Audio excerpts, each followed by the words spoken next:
Fundamentos del VIH. ¿Qué fundamentó el derecho internacional humanitario en el mundo? Es justamente lo que abordaremos en esta. Entonces recordemos, la clase pasada explicábamos qué es la sigla DIH, Derecho Internacional Humanitario, cuáles son las normas así a grandes rasgos que lo dirigen y qué es lo que busca en el contexto internacional. Y entonces vimos algunos de los aspectos que pretende regular a nivel internacional en medio de los conflictos. Pero hoy abordaremos entonces los fundamentos, es decir, dónde se originó y cómo evolucionó para llegar a lo que hoy conocemos como derecho internacional humanitario. Y pues vamos a arrancar entonces con el llamado Pacto de Ginebra. El Pacto de Ginebra fue el 22 de agosto de 1864, es decir, en el siglo XIX. Y es un convenio que se realiza en la ciudad de Ginebra justamente para mejorar la suerte de los militares heridos en los ejercicios de campaña, es decir, en guerra, en confrontación. Y este Consejo Federal, que fue justamente uno de los primeros, reunió una conferencia diplomática en la ciudad de Ginebra, en la cual participaron delegados de 16 países, los cuales pues se comprometieron y firmaron el acuerdo, lo que llega entonces a convertirse en el Convenio de Ginebra, que finalmente se firma en agosto de ese mismo año. Nótese que inician unos diálogos, pero que no tienen que debatir, tienen que analizar cuáles van a ser las repercusiones y entonces finalmente se ponen de acuerdo en qué es lo que van a firmar y cómo se va a establecer esos derechos de la guerra en los siguientes combates. Se establecieron normas para la protección de las víctimas del conflicto. Se determinó el carácter universal y obligatorio para cumplir esos acuerdos, es decir, que los 16 países que estaban firmándolo estaban en la obligación de cumplir ese acuerdo y de promover que los otros países también se involucraran en el cumplimiento. Se formalizó la atención médica y los cuidados necesarios para los combatientes, sin discriminación alguna. Eso quiere decir que ahora, cada vez que se va a la guerra, pues hay que llevar también atención médica, primeros auxilios, personal médico, personal de enfermería, personal de APH, que pueda estar entonces prestando los servicios para los heridos en combate, y sean del bando A o del bando B o de otro bando que pueda estar allí en esa contienda.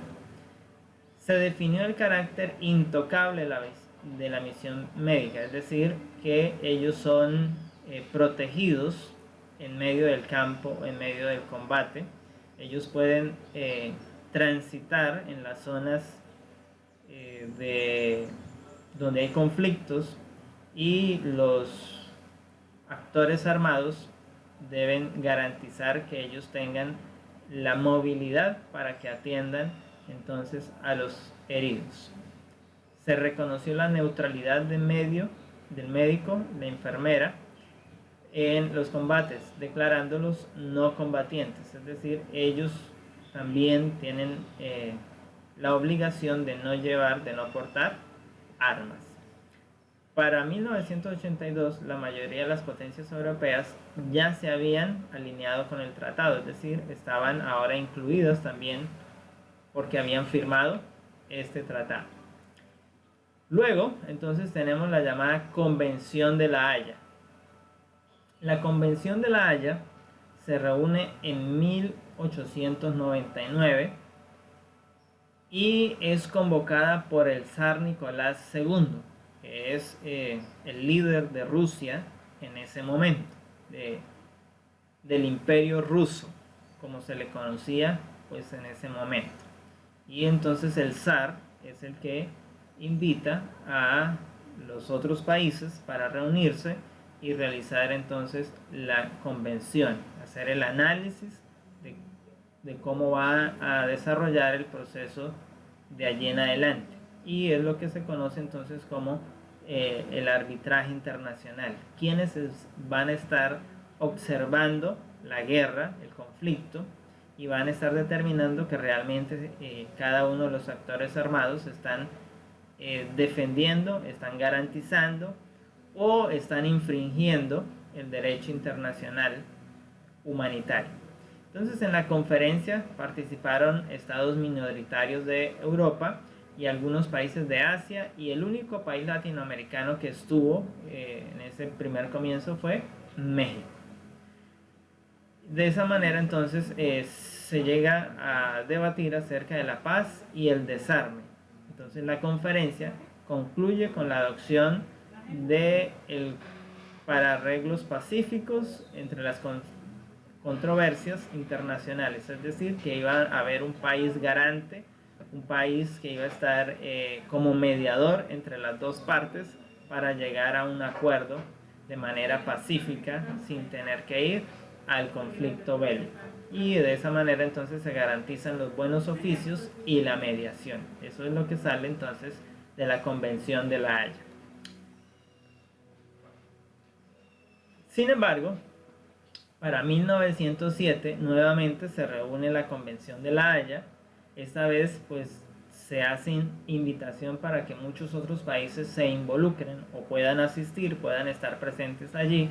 Entre ellos entonces se invitan a los países de Centroamérica y Suramérica para que sean partícipes de la conferencia y entonces también estén involucrados en este proceso de normas, en esta reglamentación que se hace para el arbitraje de los conflictos. Y de esa manera entonces, a partir ya de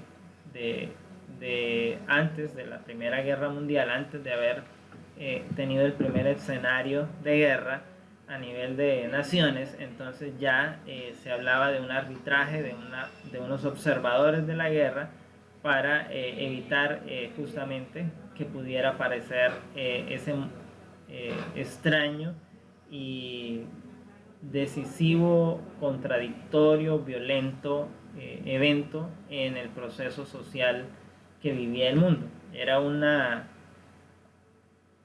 idea que ya estaba en la mente de algunos, era un temor que estaba generando zozobra y que finalmente sabemos pues que 7 años más tarde se hizo evidente que no se pudo contener.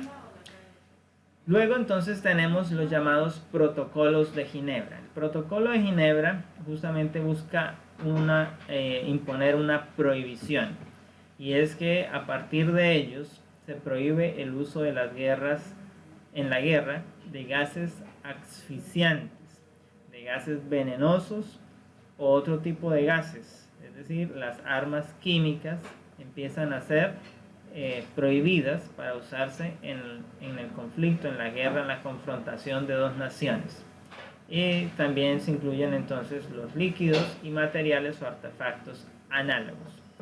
Eso se extiende a la prohibición de usos actualmente de lo que llamamos la guerra bacteriológica o la guerra biológica, que justamente es una de las discusiones que hay en torno al coronavirus, si fue creado en un laboratorio como un elemento de guerra bacteriológica o fue realmente que provino de una especie humana. Y todavía pues se desarrollan varias investigaciones en el mundo para ello. Por lo menos el aspecto de investigación de la CIA ya determinó que no fue producto del laboratorio, pero la Casa Blanca insiste en que fue creado en un laboratorio y que proviene de la intervención humana.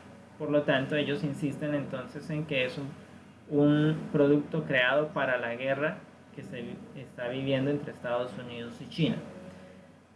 China, por su parte, dice que ellos no crearon el virus, que lo que Estados Unidos está haciendo es levantar una cortina de humo para ocultar realmente la crisis que está viviendo Estados Unidos por la mala aplicabilidad de políticas para enfrentar o para contener la enfermedad. Actualmente se considera que las prohibiciones establecidas en el protocolo han entrado a ser parte del derecho internacional humanitario, es decir, que cada estado debe garantizar cuando va a la guerra que no va a usar este tipo de armas en ese conflicto, que se van a limitar a usar pues las armas convencionales, bombas, balística básicamente.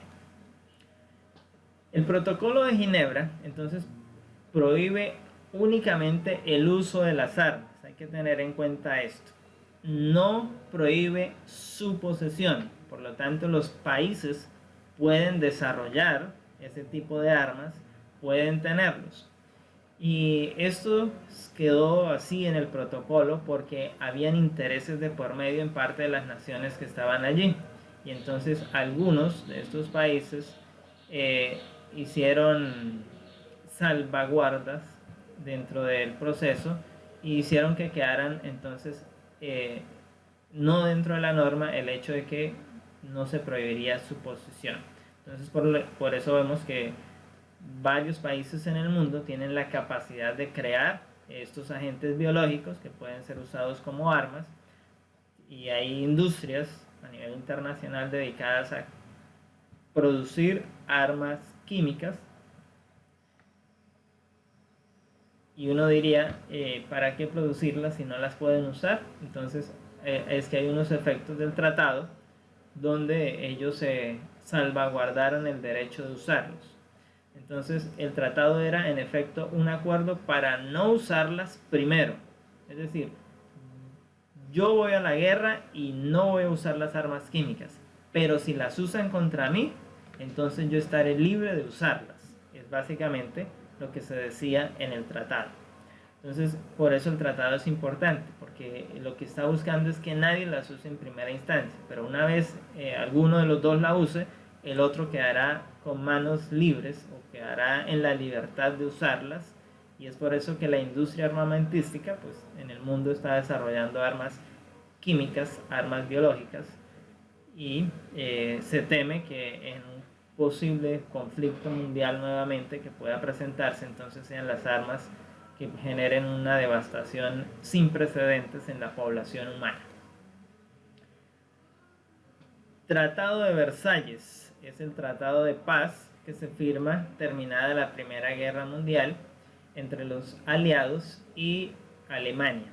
Eso se hace en el famoso Salón de los Espejos en el Palacio de Versalles, que de manifiesto por lo que ponía era término a la guerra, pero le imponía a Alemania unas condiciones para permanecer así, para su rendición.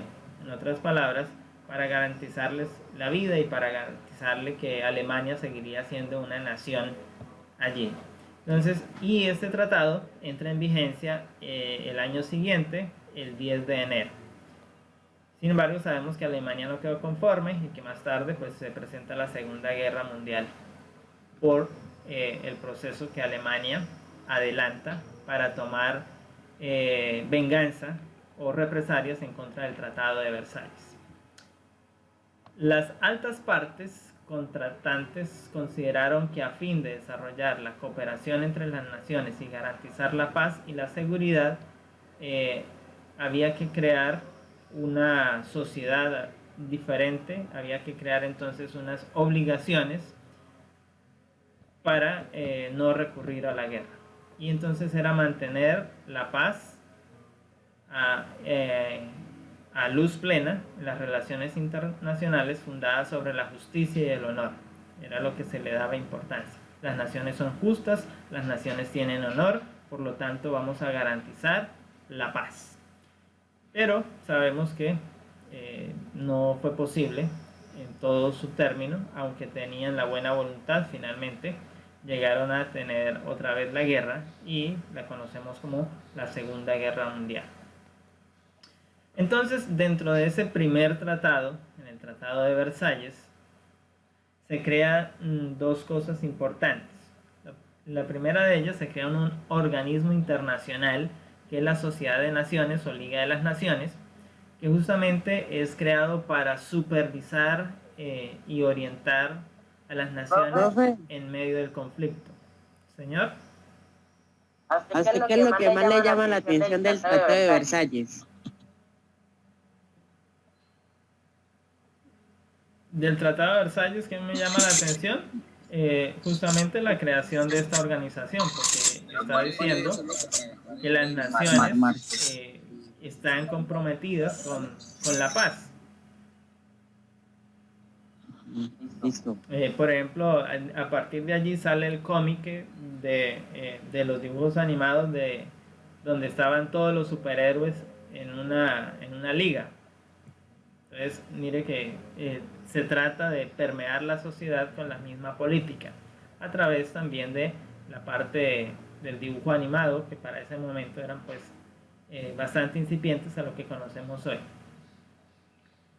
Y lo que buscaba era establecer la paz. Entonces, el hombre es consciente, las naciones, los estados, los gobiernos son conscientes que lo mejor para el mundo siempre ha de ser mantener la paz, reducir a mayor término el hecho de tener que confrontarse o de ir a la batalla, porque esto genera pérdidas humanas, pérdidas económicas y devastación a nivel de los territorios o de los lugares en los cuales se desarrolla el conflicto. Porque si nosotros hoy miramos lugares donde hay conflicto de este tipo bélico, donde se lanzan bombas, como es Oriente Medio, la zona de Siria o Cisjordania, entonces vemos que hay ciudades que están totalmente devastadas. ¿Por qué? Porque tanto los países como Estados Unidos bombardean el territorio, Israel bombardea, los mismos países de la Liga Árabe bombardean y finalmente quienes pagan las consecuencias pues es la infraestructura que está construida en ese lugar, que es destruida. Los habitantes pues tienen que migrar de allí y si hay zonas de cultivo, zonas productivas, pues que van a quedar desérticas porque muchas de esas armas generan contaminación, generan destrucción a nivel químico, porque también hay que tener en cuenta que algunos de esos ataques en esta zona han usado armas químicas y justamente lo que ha llevado a la intervención de las potencias en esa guerra. Entonces aquí tenemos lo que fue cómo quedó pintado el mundo a partir de la Liga de las Naciones. Entonces aquí se nos dice que hay unos países, de acuerdo al color, estuvieron unidos o se hicieron miembros en determinadas condiciones. Y vemos aquí azules de diferentes tonos, verdes. Entonces aquí nos dice que los verdes fueron parte de los países que se alinearon con la izquierda. Los amarillos vemos que nos dice que son los que se unieron posteriormente a la izquierda. Entonces vemos aquí, entonces, todos estos en algún momento fueron todos de izquierda. Algunos hoy ya no son de izquierda, son de derecha, pero hay otros que todavía, como Venezuela, pues siguen pintados de verde si los dejáramos en el mismo mapa. Y así vemos entonces que todos sumaron. ¿Cuáles nunca fueron parte de la Liga de las Naciones? Entonces los que están en gris, es decir, Estados Unidos no quiso ser parte. El siguiente convenio que tenemos entonces es la llamada Convención de Ginebra, que se realiza terminada la Segunda Guerra Mundial.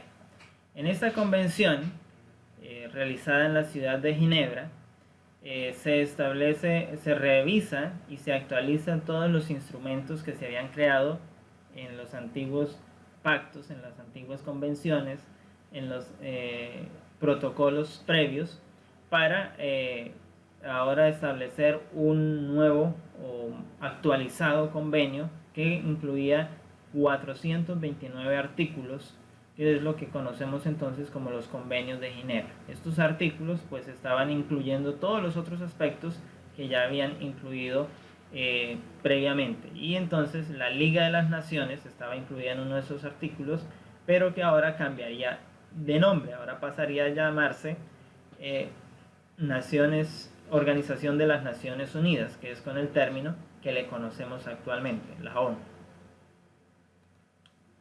Y donde ya Estados Unidos ahora es también parte de estos convenios, de estos protocolos, dado que pues, también fue parte de la Segunda Guerra Mundial y es una de las potencias vencedoras dentro de la Segunda Guerra Mundial.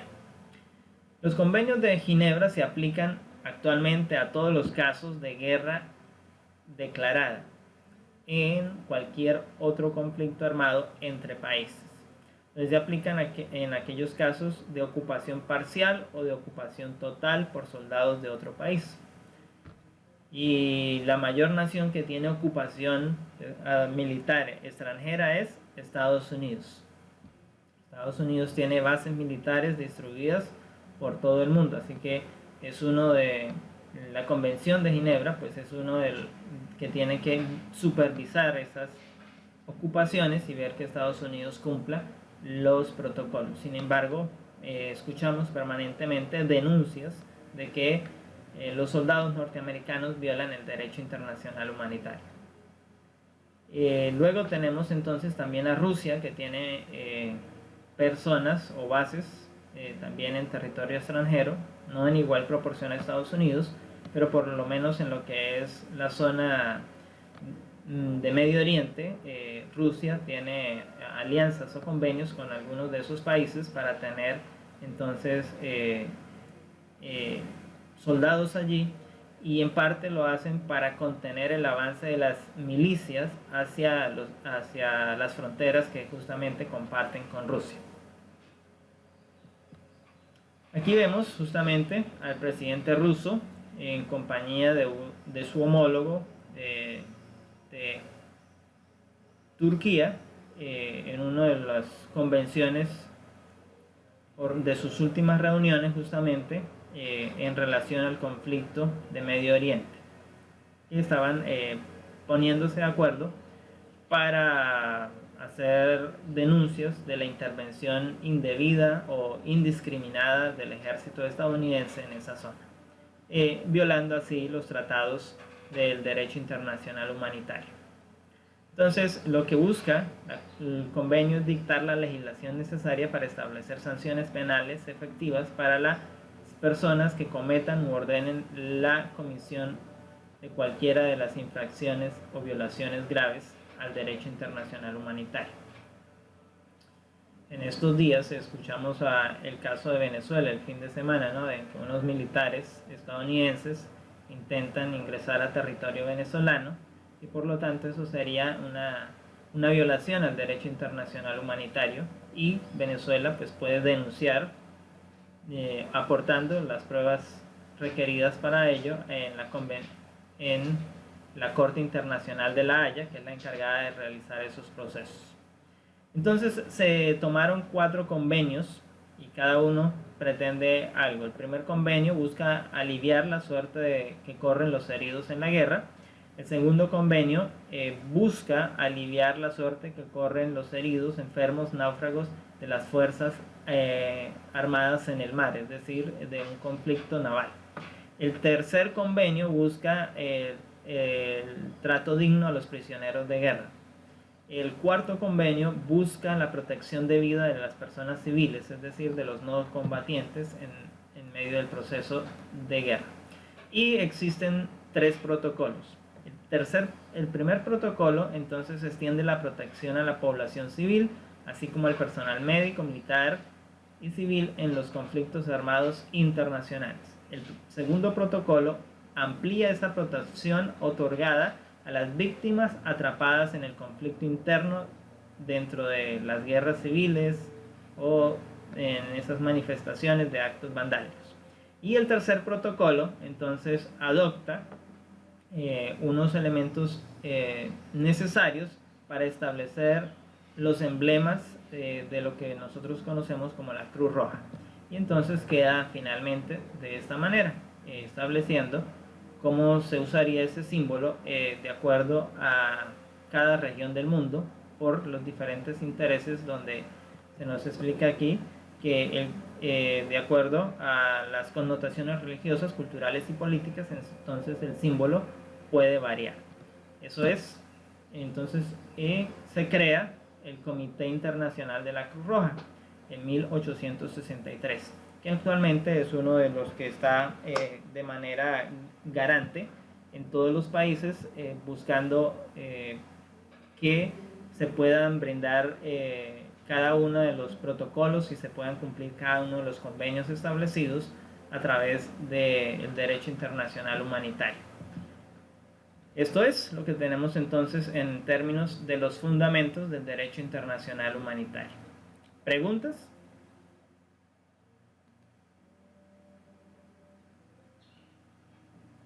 No. Entonces recordarles que tienen el trabajo de investigación, de la lectura del documento y responder las preguntas que tienen que ver entonces también con el tema que estamos trabajando, el derecho internacional humanitario.